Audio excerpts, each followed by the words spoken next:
বাংলাদেশের আন্দোলনের ইতিহাস যেটা বলে, ছোট্ট একটি আন্দোলন বিরাট বিশাল আন্দোলনের, সরকার পতনের আন্দোলনের রূপ লাভ করতে পারে।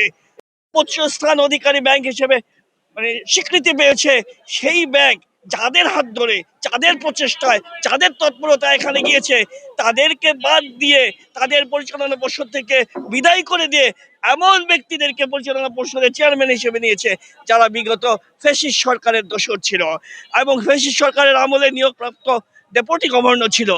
তার নৈতিক চরিত্র সম্পর্কে, তার চরিত্রের পদস্খলনের বিষয়টা সারা জাতি জানে।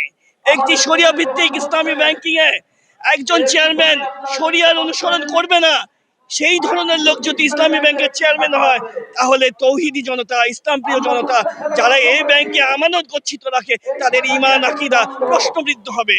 সুতরাং ঈমানের দাবি রক্ষা করার জন্য অবশ্যই অবশ্যই এই ব্যক্তিকে ইসলামী ব্যাংকের চেয়ারম্যান রাখা যাবে না। আমরা মনে করি আমাদের যে আমানত, সেটা ইসলামী ব্যাংকে শরিয়ার ভিত্তিতে রাখা হচ্ছে।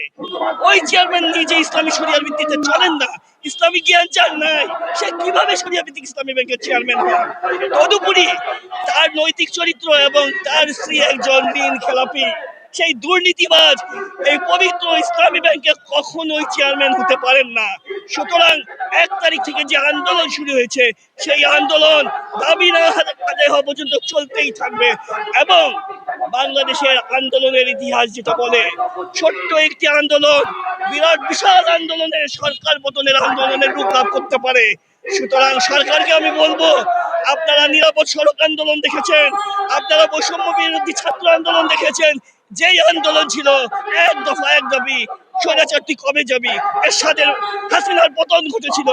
আপনারা এই ব্যাংকের চেয়ারম্যানের অপসারণের দাবি না মেনে জনতাকে, তৌহিদি জনতাকে, ইসলামী ব্যাংকের 3 কোটি গ্রাহককে রাস্তায় নামাবেন না।